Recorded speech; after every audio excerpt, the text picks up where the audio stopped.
Welcome, Lincoln families. Mrs. Uhlenhop and I are very excited to host our virtual literacy night, and we have some great information we're going to share with you, and we're going to take turns sharing that. As we shared with our title families before tonight, we're going to make both this presentation and this video available to all of our families starting tomorrow in our weekly parent message, and I will also put that on our social media accounts for our families to look at. But we have several things we're going to look at tonight. And here are our goals. We're going to spend a little time talking about Title I service at Lincoln. We are going to discuss our summer reading opportunities. We'll spend some time just reminding ourselves why it is important to read outside of school. And last but not least, we will learn about strategies and tools to use when we read with our students at home. Mrs. Uhlenhop, would you get us started by talking about title services at Lincoln? I would love to. So at Lincoln School, we are lucky enough to have Title I services. We typically focus on grades kindergarten through third. Our emphasis is usually first and second grade. The reading teachers provide extra literacy support, and that can sometimes occur inside the or outside the classroom. This support can either be in a small group setting or in an individual lesson, and usually that depends on the need of the students. We select our students based on literacy assessments that occur at different times during the year, usually fall, winter, and spring.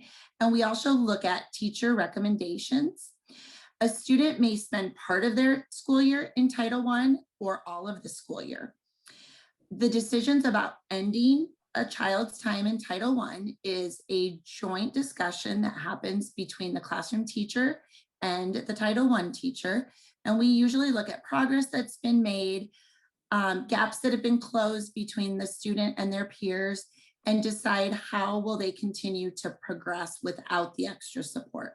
So the goal in general of our whole program is just to have our students working in grade level materials similar to their peers, being independent and being successful. Thank you, Mrs. Uhlenhop. So I will next talk about our summer reading opportunity. We're really excited that we're going to offer an in-person summer reading opportunity for our students and families. And a couple details, because it's been 2 full years since we've been able to offer this. The program we have at Lincoln supports students who enter kinder, first, second, and third grade. And we send out invitations to students who are scoring below benchmark on our FAST assessments. And we use our January FAST assessment numbers to invite families so we can start that process a little earlier. We are currently, as we speak, working on spring FAST assessments at the building. And last but not least, the program runs from July 6th through August 5th, and we have instruction Monday through Thursday. And a lot of families frequently ask if they're not sure about whether to send their child, because I think summer school has a very negative connotation. And I am very proud to say that we work very hard to make sure the kids are in small groups, that they are learning and they are having fun. And it's just an opportunity to just continue learning in the summer. All of the kids who come really have a great time, and we do our best to make it fun while we're learning. Let's take just a quick minute and just remind ourselves, why is it important to read? We've been talking about reading at school, but we would also like to talk about reading at home. And we love this graphic because it just shows the importance of being in text and being exposed to words. And before I go into this at all, we're frequently asked by parents, like when they're struggling with their readers at home, like, what do I do? And there's a lot of right answers to that. And I'll first just start by saying the routine of reading is really important. And when I say the routine of reading, finding times that you can read with your child or as a family are really important. And we know that everyone's busy, but as you look at this graphic, you see the importance of why carving out that time is really important. I always tell families it's okay to have the kids read to you. It's also okay to read to them. And that helps kind of get into books and stories that you may have enjoyed as a child that you pass along to them. And so as you look at this graphic, you can see there are 3 different students represented here. And on the left-hand side, it talks about if you read so many minutes per day, and the example there is 20 minutes per day, 5 minutes per day, or 1 minute per day. the difference in words that kids are exposed to.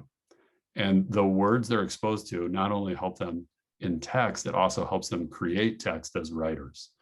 And as you look on the right-hand column there, you see that kind of it impacts how they perform according to standardized tests. And standardized tests are important, and they're a measure of how our schools and students perform. But the big picture is we want to build reading habits in kids, because reading is a habit that they will need throughout their life. And so it's really, really important that you carve out that time. Summer is coming, and in a moment, we're going to talk about some opportunities for summer reading and how to help kids do that.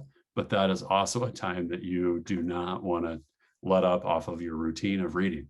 At that time, it's important to think about text that is fun, or text that the kids choose. And maybe the rigor changes a little bit, but the habit remains the same. Okay, Mrs. Uhlenhop, do you want to start talking about some of our summer calendars that we've included? Sure thing. Okay, so this first link is an article from Reading Rockets, and they are a publisher, and they have a lot of good tips for readers.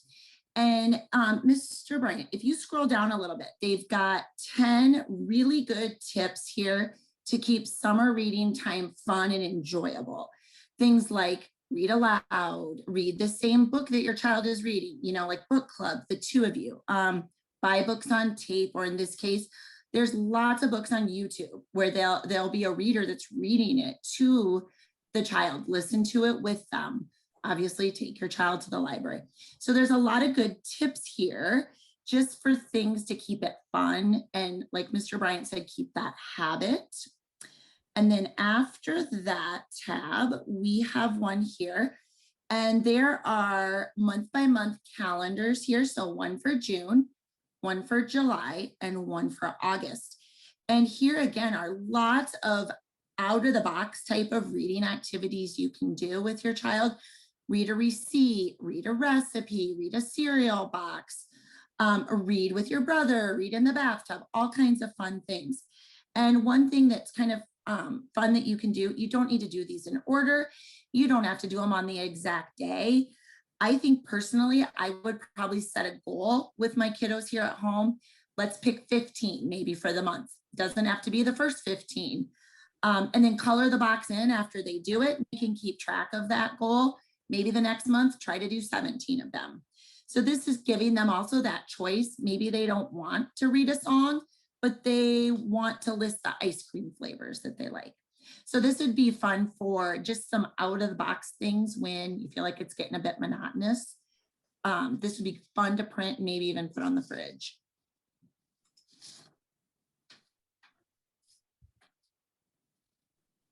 Okay, locally, we found some resources here. The Cedar Falls Public Library always has a great summer program.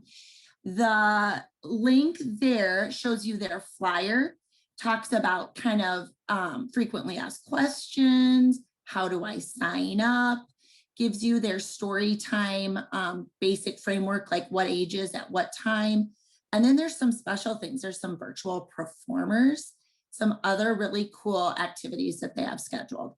And they did tell me when they sent this to me that things could be added and changed. So to keep checking their website over the next couple months. All right, Book It is something that has been around for a long time. When I went to Pizza Hut's website, I found out they do one in the summer called Camp Book It. And you can go in there, you can sign up for their newsletter. It gives you all kinds of different activities, book recommendations. And then I think they have a monthly goal. And if your child meets that, they get a free personal pan pizza, which is the same as what the Book It program during the school year is. So all kinds of good information there. We also have a link there to Scholastic summer reading program. Scholastic is who sends out all the book orders. And with them, you can create an account, and then it looks, you can read books, you can attend like author events, like virtual authors, and play games, and all kinds of different things you can access when you join their home base there. And then this last one, every parent's favorite, Chuck E. Cheese. So Chuck E. Cheese also has a reading rewards calendar, and you can mark off every day that your student reads. And then after they've read 2 weeks, they get 10 free play points, which is their version of tokens right now. So that, I'm sure, is something that would really motivate your children. And maybe save that for the end of the summer. Thank you, Mrs. Ulinoff. No problem. Okay, so the next thing we wanted to share is we are frequently asked by families about what should I talk with my child about when they're reading? What are there questions I should ask them? And sometimes the question is like, what if I don't know the book they're reading? And again, I always encourage you to have them read aloud, or you read aloud so you share that reading experience with them. That applies to kids that are even all the way up to 6th grade and beyond, that they might like to sit and read a book with you and talk about it. So we worked to develop some questions that we thought would apply to most books that kids would read. They're open-ended questions. And I'll talk about a few of these here, but that first one, who is your favorite character? Why is this your favorite character? That allows you to have conversations about characteristics and traits. And those are things that come up in our learning standards throughout elementary school. What lesson did the character learn?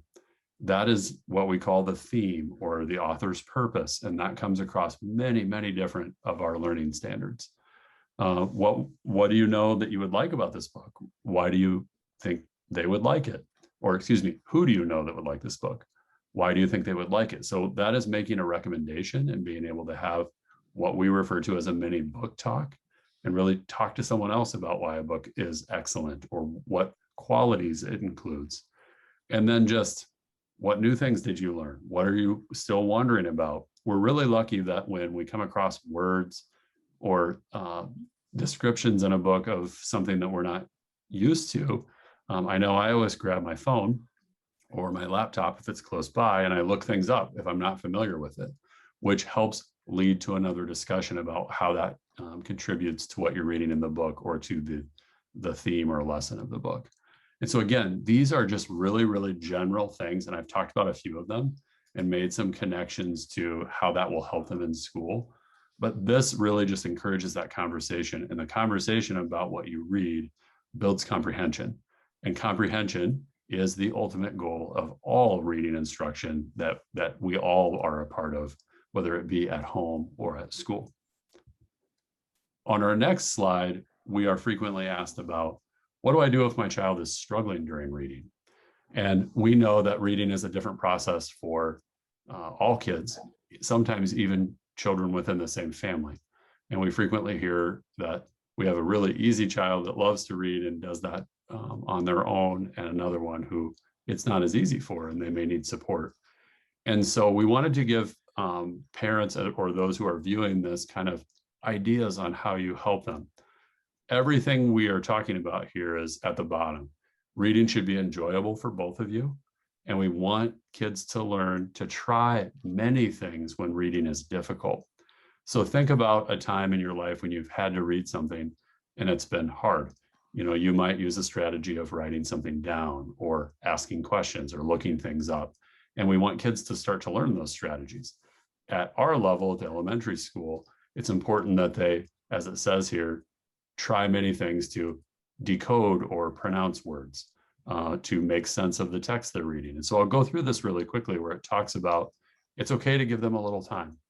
Silence feels like a really long time when you're letting a child come to their own answer.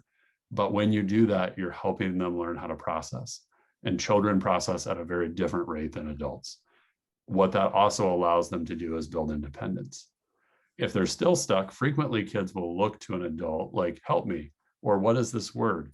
And parents, I know you've seen that when your kiddos are struggling with anything, whether it be tying their shoes or learning how to do something new.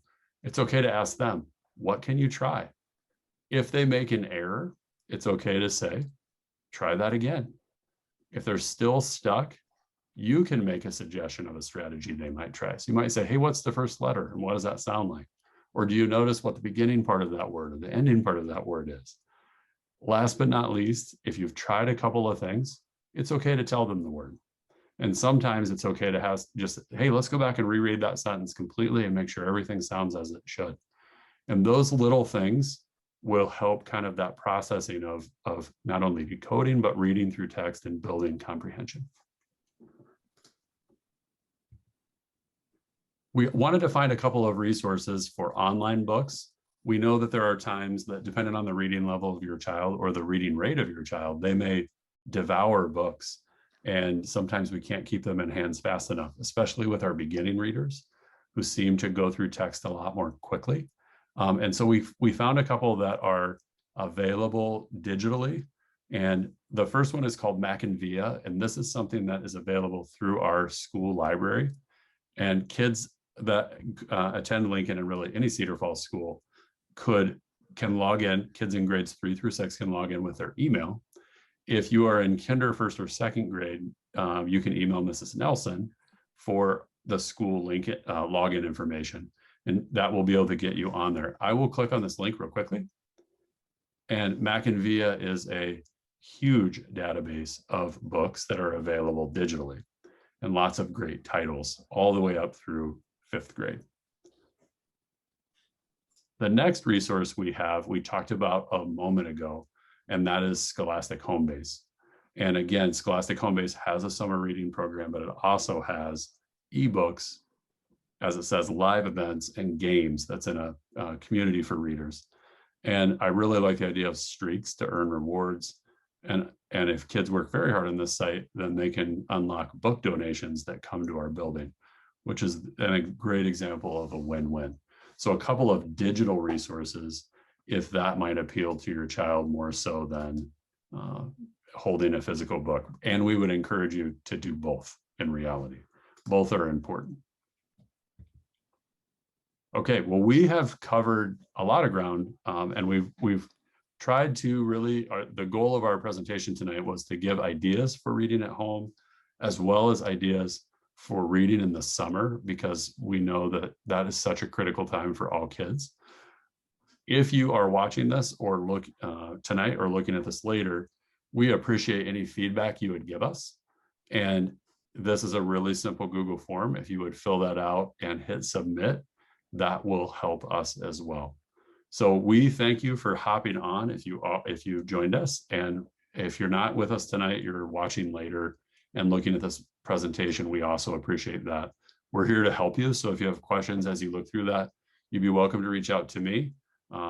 And I'm pretty easy to find either by phone or email, or Mrs. Uhlenhop. And we are both found on our school website staff directory. Because I'm recording, I'm going to go ahead and stop this. And if there's anybody here who has any specific questions, we would be happy to answer those at that time. So thanks very much for attending. And we hope you have an awesome evening and a great summer coming up. Take care.